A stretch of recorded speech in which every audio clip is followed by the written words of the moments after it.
Hi, everybody. So I'm Jen, president of CBD Strategy Group. We work with cannabis businesses to ensure brand integrity and the right type of communications. And so today we're actually going to talk to a pretty amazing panel. I'd like to firstly thank our Lyft for everything they're doing for us and just giving us this platform to be able to share with you. So without further ado, let me introduce Dr. Sarah Silcox. She graduated with honors from Guelph University. Sarah is a veterinarian. She has spent many years in veterinarian homeopathy, working with small animals. And Sarah actually founded the Canadian Association for Veterinarians for Cannabinoid Medicine. She's a huge advocate to make sure that animals are going to be part of the ACMPR and hopefully what will be the Cannabis Act. So it's a real privilege to have her on the panel. Dr. Nadeem Siddiqui, he received his doctorate in biochemistry at McGill University, specializing in nuclear magnetic resonance. I definitely will let him explain that.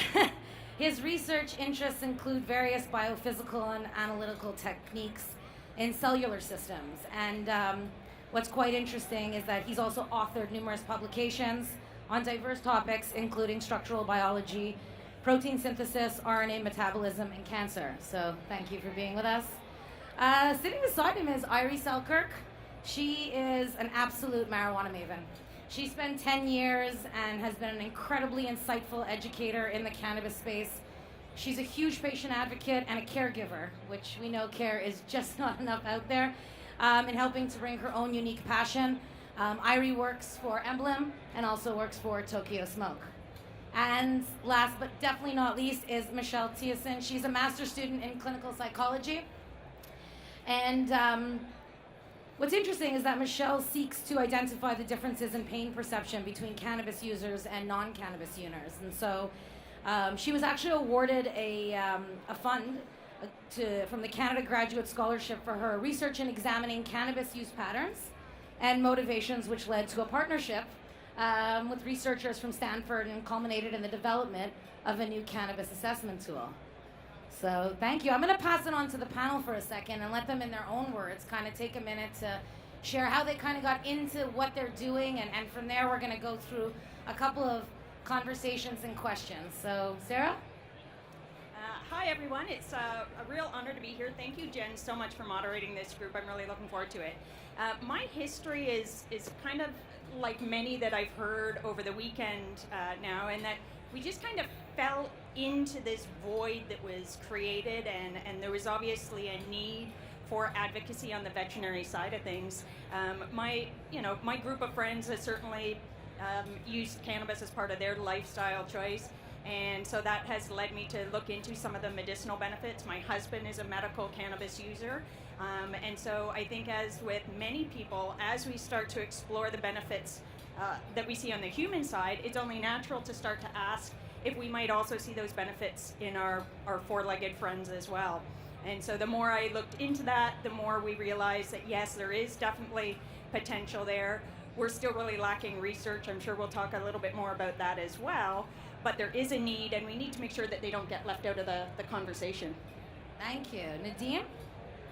Thank you, Jen. Thanks very much for organizing this and inviting us here. So a little bit about myself and how I got into this field. So I'm from the West Indies, and so cannabis has always been sort of around the area, and I've always had an interest of its medicinal properties. I'm going to So ask Sarah fast maybe forward- to give you her microphone for a Sorry? sec, just on the reverb. Oh, I'm going to ask Sarah to give you her microphone. Want to give that to Nadeem? Okay. Switch? Switch. Yeah. Hello. Better. Is that better? Better. Okay. Right. So fast forward many years. I did my PhD in biochemistry, and now I'm trying to focus my research on understanding the effects of cannabinoids in disparate systems, including cancer and neurochemistry. And hopefully the research will be able to keep up with the pace of the industry. So this is something that I'm very much focused on, and trying to advocate more funding for the laboratories in order to proceed with the research. Thank you. Irie? Hey, thank you.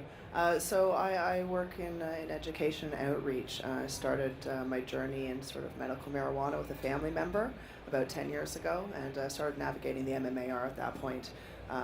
Ended up working with a lot of patients directly, and then with doctors and other educators as well. So joined Emblem and Tokyo Smoke to do that internal and external education, and happy to be here.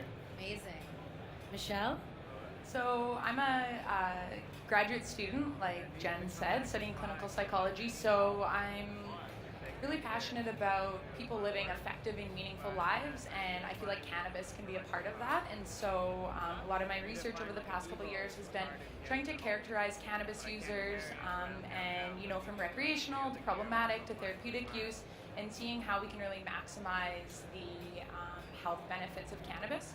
I'm also a member of Canadian Students for Sensible Drug Policy, so I think that young people and youth are a really important demographic that needs to be involved in this conversation, because we're inheriting the policies that are being put in place. So, yeah.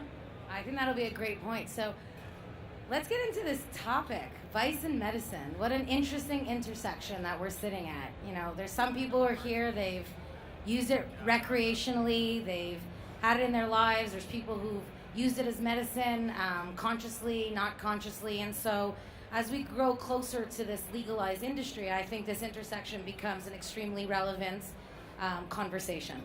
One of the things I think that's really important is that we need to find the right way to educate. We need to dispel a couple myths also on what people think cannabis is.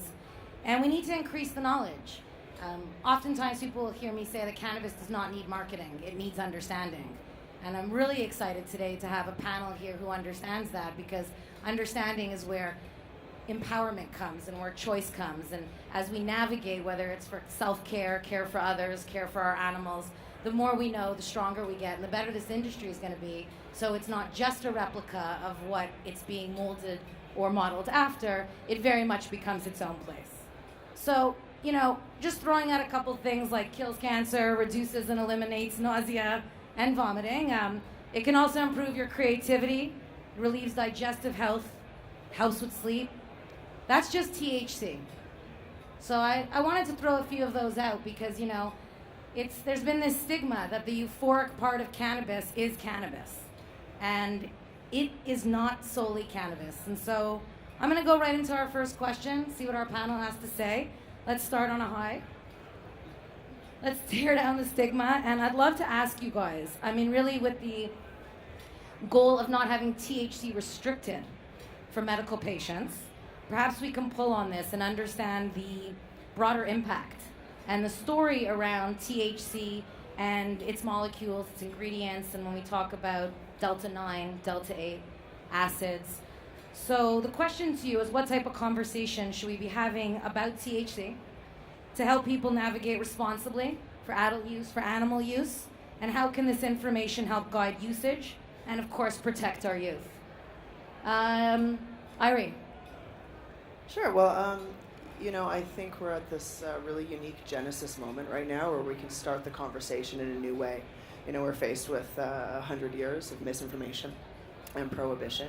And so it's really about kind of creating the language around this, something that, you look at THC and, some people have, a negative connotation with it. You hear, I don't want to get high, and how am I going to function? So a lot of what I do is focus on, how what is high, what is impairment, and let's remove that sort of demonization from THC. And part of it is, reminding people that the side effects of THC are euphoria, may cause lightheadedness, dizziness, drowsiness, don't operate heavy machinery, and keep away from kids. Sounds pretty familiar, it's stuff that we take all the time. So I think it's about guiding that conversation with a lot of information. Do you think people even understand how THC comes to be in the plants and what that process is? I'm gonna throw it to Nadeem. I don't know if you can answer that, but I think it's an important kind of thing to how does THC become? Right. Well, there are specific biosynthetic pathways. There are specific pathways so we understand a lot of the biochemistry behind the cannabinoids and terpenes in general. Of course, more research has to be done, and I think now the research is trying to focus on what exactly not just THC itself, but there's over 100 cannabinoids, and hopefully the future will be moving on to not just studying THC by itself, but each individual cannabinoid. Other than that, you've seen CBD, you've heard about that, you've heard it has a whole bunch of multiplex of properties, and there's a whole stream of them. I mean, THCVs, CBN, I mean, you name it. So in terms of the chemistry, I think there's a lot of literature on it, but there's a lot of more research that needs to be done to know exactly what each cannabinoid does. So I'm going to kind of go to Michelle on this one, but in this idea that I'm sure if we haven't heard the term, if you've heard the term decarboxylation, a plant itself going from its fresh states into its dried states, and that's a big part of where THC needs to start the education, because without going too deep into it, knowing that in a fresh state, it's an acid that actually doesn't have the same ability to get you high, and then as it moves through its own life's destiny, it starts to become, I guess, more potent. And so, Michelle, I'm going to throw it to you, because obviously thinking about what youths are inheriting and how the policies and around THC, what are some of your thoughts on this? Yeah, well, I think with the THC and youth, we really need to approach with caution. I know that there's a lot of people here that probably are proponents of high THC products, and if that's working for you, then that's great. But we know that THC, these high potency products do have the potential to have adverse consequences for some individuals. And with young people who are more vulnerable, potentially have less knowledge about cannabis, maybe are using in situations that are less safe outside of the home, things like that, I think that it's really critical that we teach our young people that seeking out lower THC products might be a good place to start. Also, not necessarily an area of my research, but Dustin Sulak, if you're familiar with him, he's a doctor from the States, and he's all about minimum effective dose. And so for some people, actually, the smaller the dose, the more effective it is, rather than kind of activating your whole endocannabinoid system and overloading it with THC, that for some people actually might be more beneficial to have less. So I think educating our young people that more isn't always better is a good place to start. Fantastic. So Hold on. You okay. can't leave out the vet. I wasn't going to, but go. I wanted to jump in here because, Jen, you had brought up a really good point about the importance of educating and advocating and communicating. And certainly in the veterinary world, one of the areas where we've really struggled is being able to have those conversations. Because of the legal status, because veterinarians aren't allowed to prescribe, because of the lack of documented research that's species specific. There's lots of research. There's just not enough research looking specifically at dogs or cats or horses or cows or whatever the case may be. But that's really limited our ability from a regulatory point of view to even broach these conversations with clients. About the only thing we do seem to talk about in the veterinary world is toxicity and THC toxicity. And even among colleagues, I'm constantly amazed at how often I hear, but wait, isn't THC toxic for pets? What we do know is that dogs have a different receptor, it's the same receptor system, but they have a greater concentration of CB1 receptors. So that makes them a lot more susceptible to THC. But as with many of the drugs that we use in practice, the poison is in the dose. And so I don't think we can exclude THC for possible therapeutic benefits in pets just because they're more sensitive to it. Michelle, as you said, I think there may be some real benefit in using microdosing for pets. I'd like to jump in too. In terms of educating the youth and sort of the public in general, I find a lot of the evidence that we hear about or read about is anecdotal by nature. And one of the things that we should consider is that, how much of this is actually backed by scientific studies. So I think by clarifying a lot of the literature that people read, it would help the youth, not even just the youth, but say physicians or anyone who's prescribing these types of medications for therapeutic purposes to their patients. So, hopefully there will be a platform where we can actually clarify exactly what cannabis does to people. Awesome. So there's a lot of talk about cannabis being like a magic plant. I agree. And I think it's really interesting as we continue to uncover its potential, right? Because this is why we're here, to discuss medicine, not just this vice. And so in all the conversation we talk about strains, we talk about sativas, we talk about everything. I'm figuring we should know a few things about terpenes. And we should probably know a little bit more than that they're just flavor agents. So I was wondering if our panel can let us know their thoughts on what they thought terpenes do contributing to overall wellness, and how potentially they can not just help us, but maybe they can harm us. So I'm going to throw it to Irie to start again. Well, I'm going to start with help because I don't really think that they're going to harm us, and the evidence isn't there. I'm glad that the conversation is sort of shifting a little bit away from indica versus sativa. We all know that cannabis is a whole plant medicine that works. So it's understanding those different pieces of it.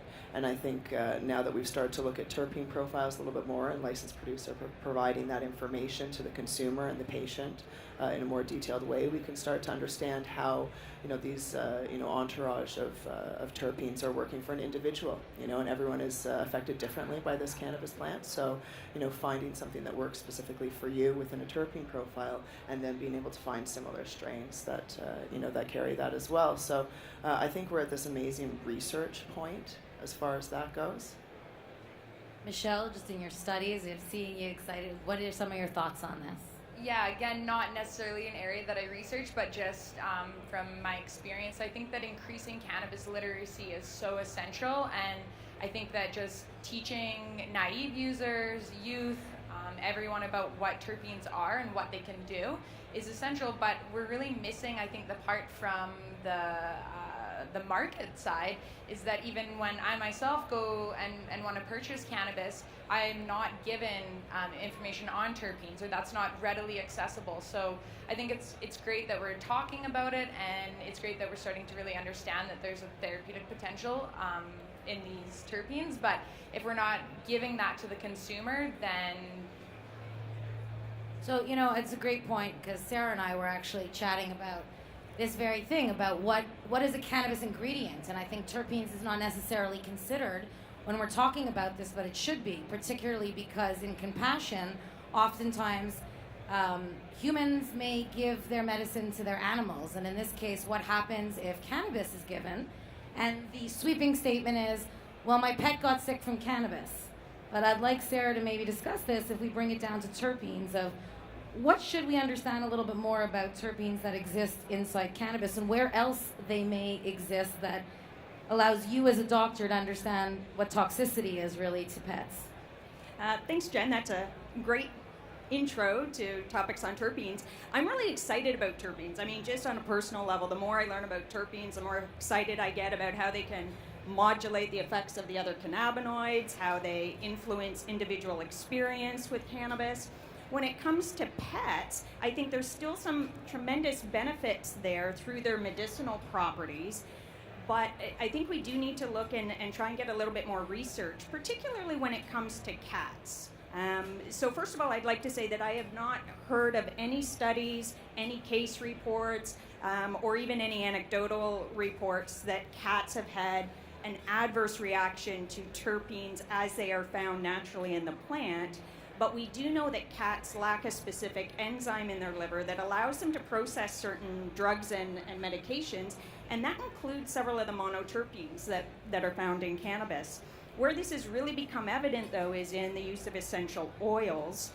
So some of the essential oils that are out there, things containing linalool and limonene, there are some cases of cats having toxic reactions to that. So as things progress, and as we maybe start playing around with terpene profiles and adding terpenes to products for their medicinal benefits, I think we need to get some more research on how that may affect different species differently. And certainly maybe just proceed with caution when it comes to using cannabis products that include full terpene profiles. Again, there may be some tremendous therapeutic benefits, but we just don't know. We need more research. And coming off that, if you've heard of linalool oil, so it exists in lavender. And I'm going to actually use this as a bit of a segue over to Nadeem. I don't know if you know all this as a doctor, but as human beings, we have allergies. We have allergies to plants, to roots, and we'll find ourselves saying, I can't eat vanilla, basil makes me feel not great, rosemary, and terpenes exist in all these places as well. And so I'm just wondering, when you talk about research, biology, if there's anything that we should know or think about or uncover when it comes to mapping our cannabis choices against what we might know about our person, our actual makeup, and what we're intolerant. Right. So there's a lot of there's a lot there. Yeah. So first of all, when you think about terpenes, so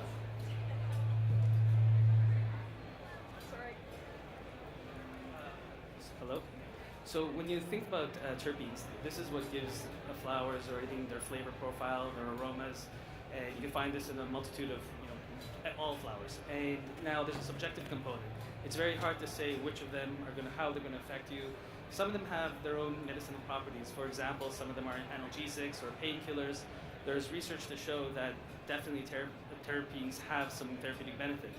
But I think one of the challenges is that when we study the molecules individually, they might tell us X, but to understand them, how they work in conjunction with each other, and with cannabinoids also, that's what makes the system a little bit more complex.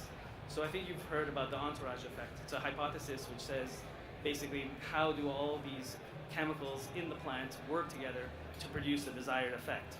So, what we're seeing, I don't know if I would ever recommend using, like let's say a particular cannabinoid by itself, but to get the full effect, it's good to have the whole thing. But to understand what it does, that's where the complexity comes. So I think the only way to really understand is, of course, through the research. And really, on a subjective level, it's basically what makes you feel good or what makes you not feel good. So, yeah. So, sorry, that was loud. Yeah, this one I'm going to give back here. It is? Okay. I'm going to ask everyone on the panel, but Irie, I'd like to ask you. So if cannabis is inherently medicinal, industry aside, very happy we're here, very happy there's an industry, but just because we classify it and tax it doesn't mean that we created it. So knowing that cannabis is inherently medicinal, is there really a time when consumption is separate from well-being? So I guess my question is, what might you tell someone who's either always been a rec user, smoking weed and hasn't connected with that? And, Michelle, maybe as she chats, you can let us know, how do we educate the naive users, and how do we keep young people safe around this really important conversation? Something that, the addiction or, dependence question on cannabis, that's a big fear for a lot of people when they start talking about it with, family members. And, I like to remind people that, we also get really addicted to things that, I don't feel good when my Netflix show ends that I've been watching all day long, So if someone comes up to me and says, well, we run out of weed and, you're addicted to this and you feel like, you don't have it, it's this vice, right? And it's but we all know, don't interrupt Netflix, I'm watching this, we have these negative things. So it's about how you're using, the substance. And I think with the education piece, we can kind of get away from, recreational versus medical and start to talk about this in a therapeutic term, and start to talk about how people use this for, self-medication or quality of life care. And how they incorporate it in their life. So if you're talking about a vice, how does it help when you're using it? What's leading you to either abuse this or to use it in a healthy way, and how to sort of incorporate it, as a tool in sort of your wellness, arsenal, right? Amazing. Michelle? Yeah, so a few things. So first off, as a clinical psychologist in training, we talk a lot about substance use disorders. And so when it comes to someone, say, having a problematic relationship with cannabis, we have to look at things like, is it impacting their ability to go to school? Is it impacting their relationships with their friends, with their parents, above and beyond what you'd expect already a teen to have difficulty with a relationship with their parents? But, so we have to look at it in those terms. And for a lot of people, it's probably, we know the research says it's less than 10% of people are going to have this problematic relationship with cannabis. When it comes to educating youth, there's a few things that we can help to maximize the therapeutic potential. I think when we think about therapy versus recreation, there's things like skiing. Skiing is inherently a recreational activity, but some people that really like going out into the hill on the weekends, they might say, you know what, now that you mention it, that is therapeutic for me. So in terms of cannabis, there's a few guiding principles that we at CSSDP have proposed. So first off, it's start as late as you can. If you can, wait till you're 18 to try cannabis, then that's going to be better than if you start earlier. research says that if you start at a younger age, you're at a higher risk of progressing into a more problematic relationship with cannabis. Again, as I said earlier, we want to encourage youth to start with those lower potency products, and we want to encourage people to use other methods of consumption than smoking. So again, we know it's not as harmful as cigarette smoking, but again, ingesting sort of any combustible material into your lungs is going to reduce its therapeutic potential. So I think that those are some of the guiding principles that I would propose when we're talking about youth and cannabis. So I'd like to ask you a question on that, because there's just an interesting, and I agree with you, I guess waiting as late as you can in your life to alter your thinking is probably a great thing. But in the spirit of creating an age, where does that fit for patients? And if we create a hard line on when someone can use cannabis, again, vice in medicine is what we're talking about, ensuring that the medical system and the pharmacists understand that we're saving lives. I'm really excited. Like, we're at a conference where the entire industry to date, at least the industry as we see it today at a trade show, is because there are hundreds and thousands of patients who hopefully will have better access, more affordable access. But in that spirit, I just wondered where you think we should go, if we should go anywhere about access to this blurred line of medicine before 18. Yeah, well, I love what you said, waiting as late as we can to change our consciousness. Obviously, I've 10 years now since I've been a teenager, but that's what you do. You're bored, you're experimenting, you're with your friends. There's a lot of that's the social context that you're just saturated in. And so I like this question because it's all about relative risks. We let people engage in activities that are very harmful to their brains, like hockey, football, skiing even, the risk of concussion, but we balance it with the benefits. And then I think, like, in terms of alcohol use is terribly harmful for the developing brain.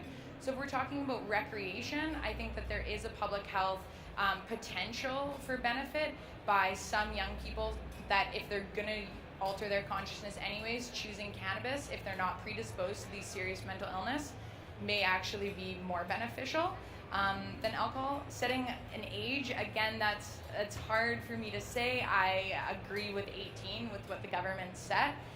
In terms of medical use, we know all types of terrible side effects from pharmaceuticals that are given to children. So I think that there shouldn't be an age necessarily if it's being used as a medicine.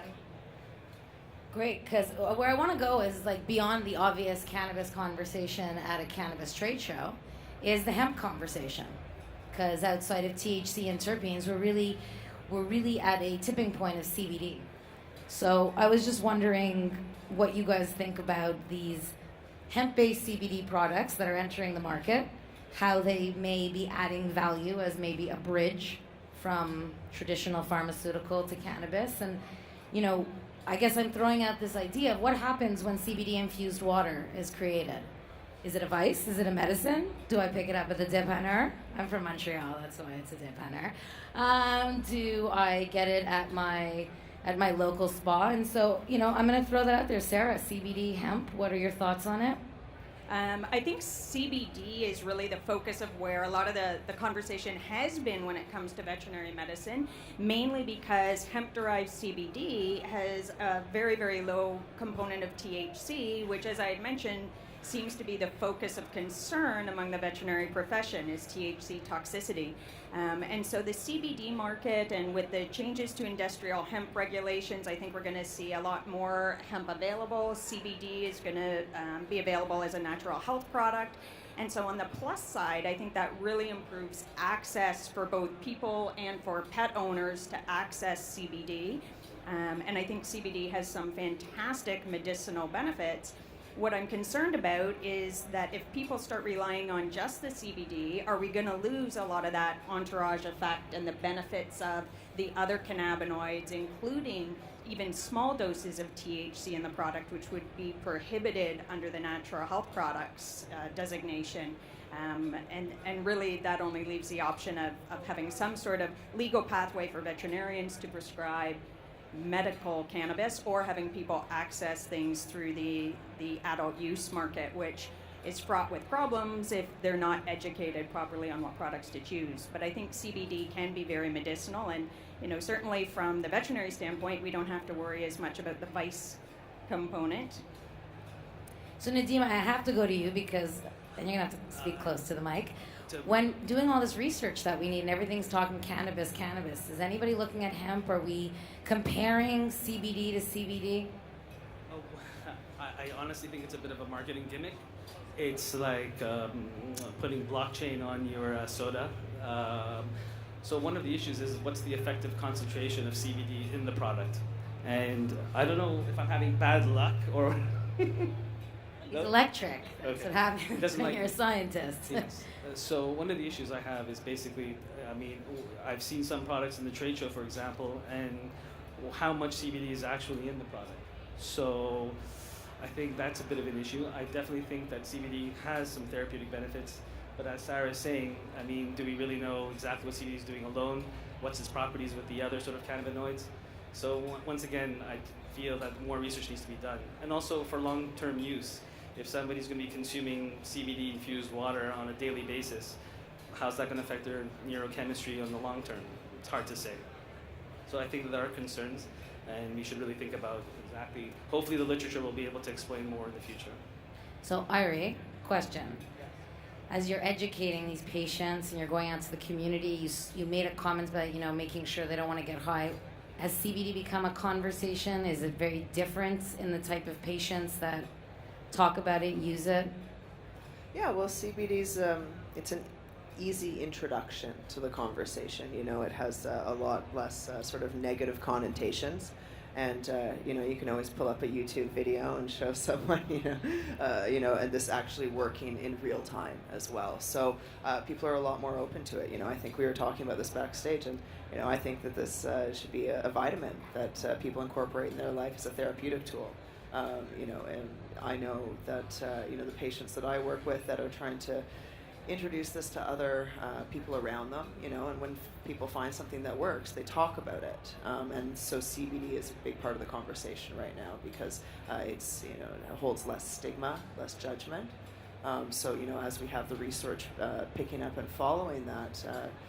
We can start to destigmatize the cannabis plant a little bit easier, I think. And, I kind of look at CBD as, the benign cousin. Nobody's really scared of him. And, what I say is, your first experience with cannabis, ideally the patient doesn't feel anything, so they're really not frightened by the situation and kind of, can start to incorporate it easily and realize that it's not going to negatively affect their life. So Michelle, I'm going to ask you because this is exactly coming off of THC going into CBD. It's imperative that we create some rules and regulations so we can not so much govern, but really let people kind of navigate with some sense of accountability. So CBD, throwing it into the mix, we're protecting youth, we're advocating, we're educating. Where will it sit in what you're doing, and how does it become either an entry point or an exit point in this conversation? Yeah, well, I think CBD is almost the gateway drug to cannabis because that's been my experience with, some seniors in my life. They're way more comfortable starting with CBD. It's touted as being non-psychoactive, but I think that as more research comes, we're gonna find out why do people love CBD so much. Maybe it's because there are some psychoactive effects that just aren't as profound as THC. I think as a natural health supplement or some sort of, maybe an alternative to some focusing substances that people use.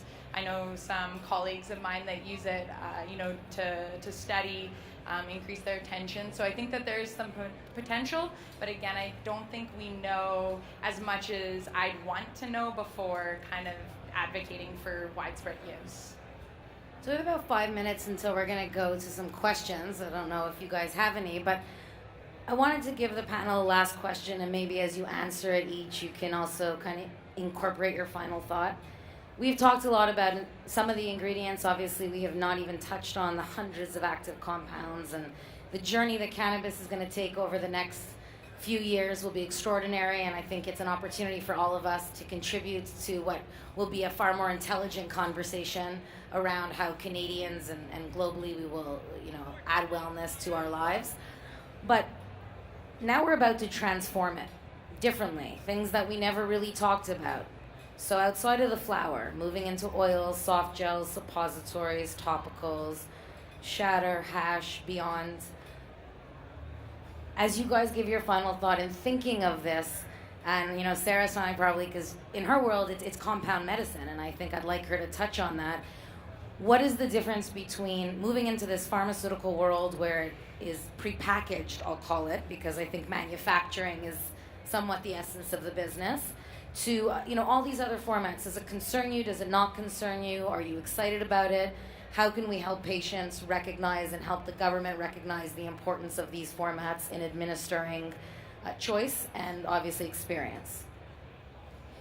Wow, that's a big question, and I've got really mixed feelings about it. Part of my practice as a veterinarian is in integrative medicine. So for the last 15 years, I have done a lot of work in botanical medicine using herbs, Chinese herbs, North American herbs, dietary supplements. And so I have a lot of respect for whole plant medicine. But the flip side of that is, as we learn more and more about the cannabis plant and all of the potential in the individual components, certainly I know we're going to see on the pharmaceutical side, pharmaceutical companies wanting to really hone in on the individual components or combination of components to make a very pure and isolated compound for treating very specific diseases and disorders. And so on one hand, I'm really excited about the potential for that, and certainly by extracting individual components, it's pure medicine, it's repeatable, it's consistent, and we have really consistent dosing and instructions. But I hope that it doesn't go so far that one day we're looking back and we forget where the medicine actually originated from, and that we don't lose the benefits of that whole plant, because it is such a remarkable plant. So mixed feelings on that. Excited on one hand for the potential, but a little apprehensive that it may go too far. Nadeem? I agree with a lot of what Sarah is saying, and I'm not sure if you're familiar with it, but a lot of pharmaceuticals have already developed synthetic products such as Marinol, Sativex, which has been in the market for a long time.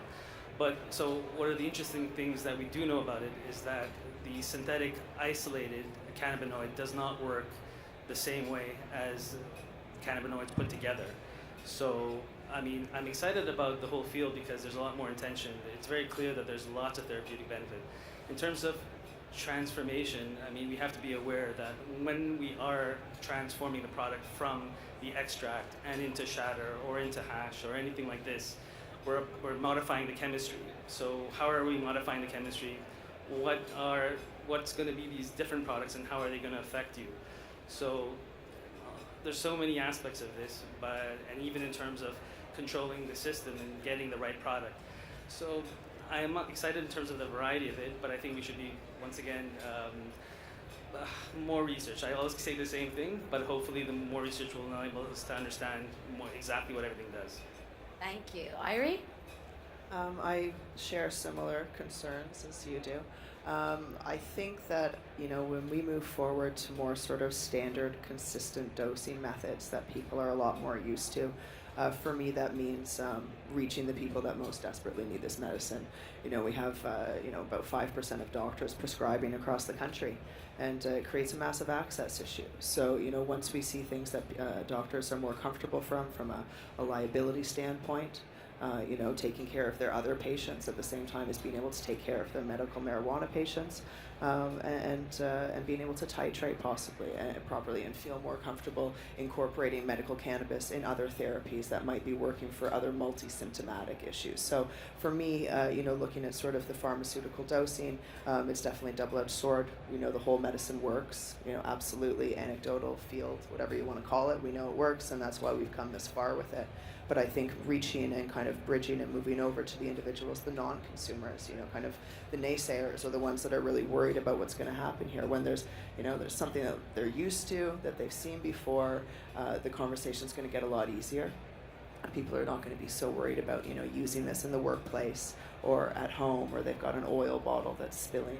So you can kind of look at rapid onset and treating breakthrough pain and that sort of thing, and then getting long-term support throughout the day. So I think it's really important that we focus and always remember where this came from, incredibly, and look at and consistently try to understand why the whole plant works, at the same time as getting this out to the people that most desperately need it.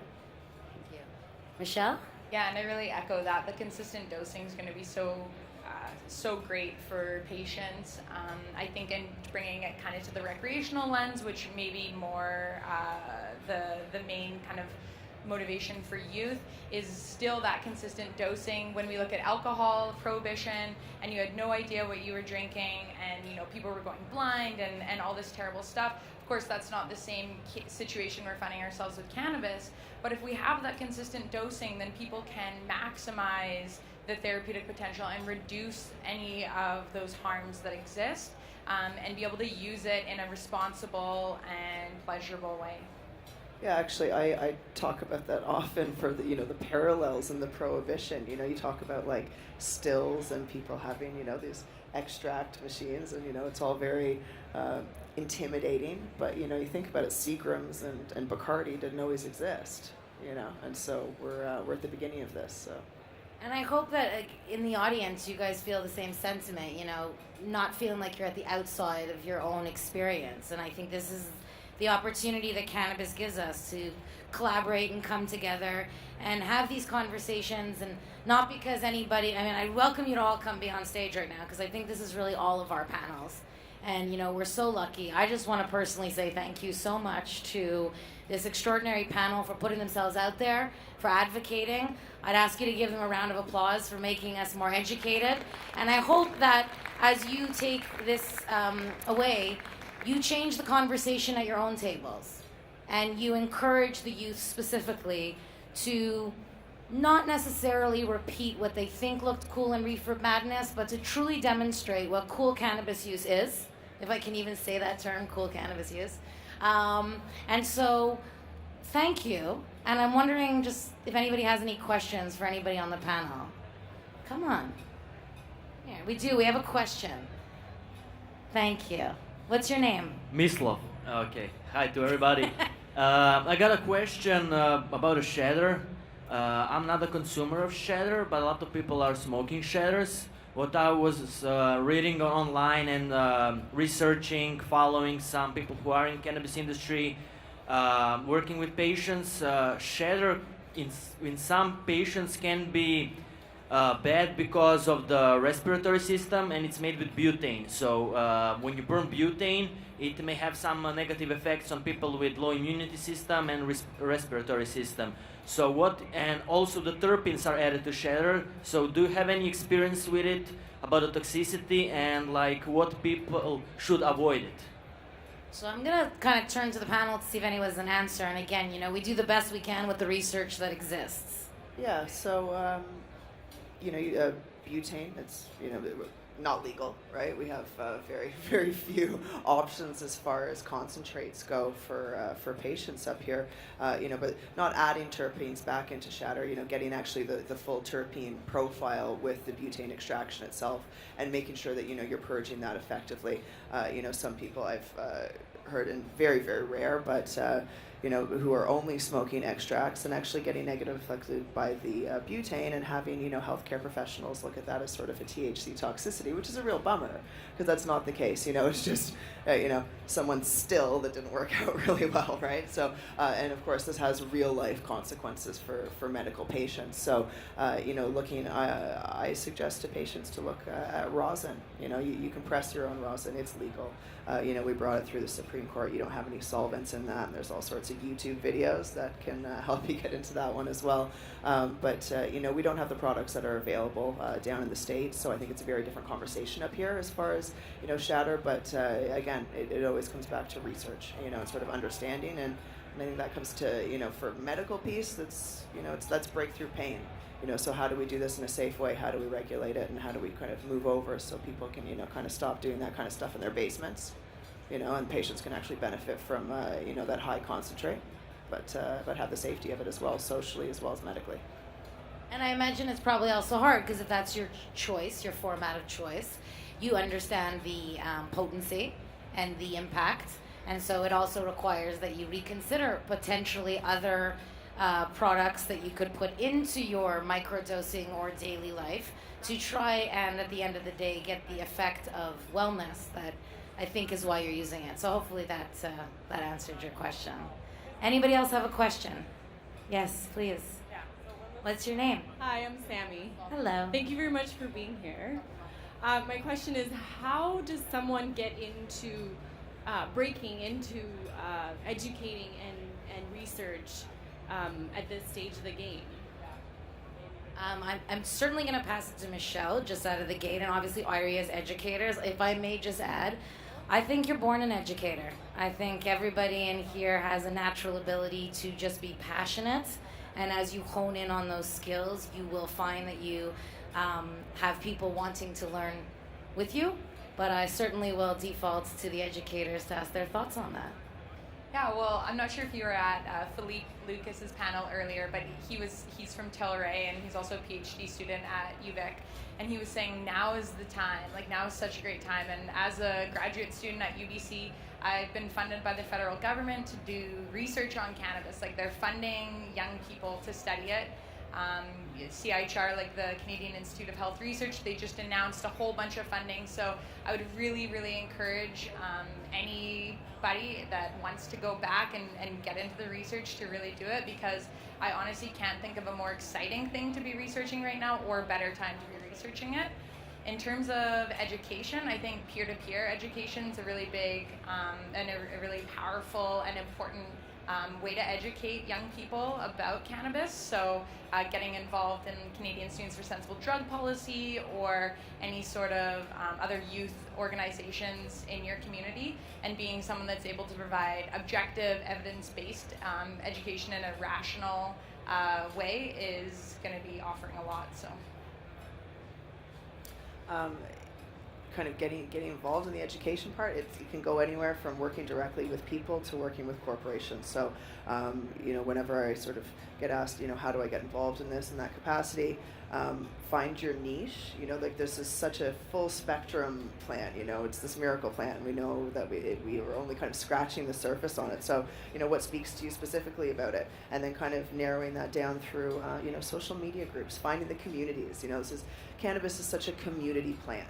We've lasted this long, and a lot of it has been word of mouth and sort of direct relationships and understanding that. So, finding what speaks to you. Is it wellness? Is it healthcare? Is it, the real pharmacological piece of it? And then being able to find sort of a community that speaks to it. And there's tons of them. If you kind of, people are kind of coming out of the cannabis closet, Right, I think that's we're going to come out and kind of waving these green flags and going, hey, you got a green flag too. Let's talk and collaborate. So, and especially working with women, you can find some really great supportive women's groups.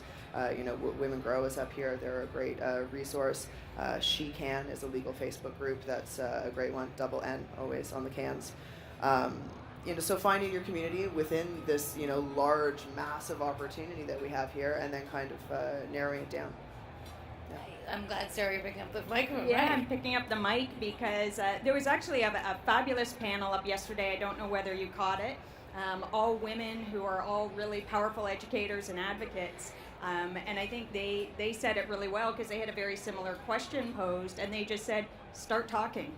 Start reading, start learning, and start spreading that message, whether it's tweeting things out, retweeting information, get a Facebook page, and then just to echo what Irie said, find that niche. And there's so many opportunities right now. I mean, I'm here today because I just recognize that there really wasn't someone advocating in the veterinary side of things. So find your niche and just jump in and do it. We need you. Manifest it, just because we're going to have you on the stage next year.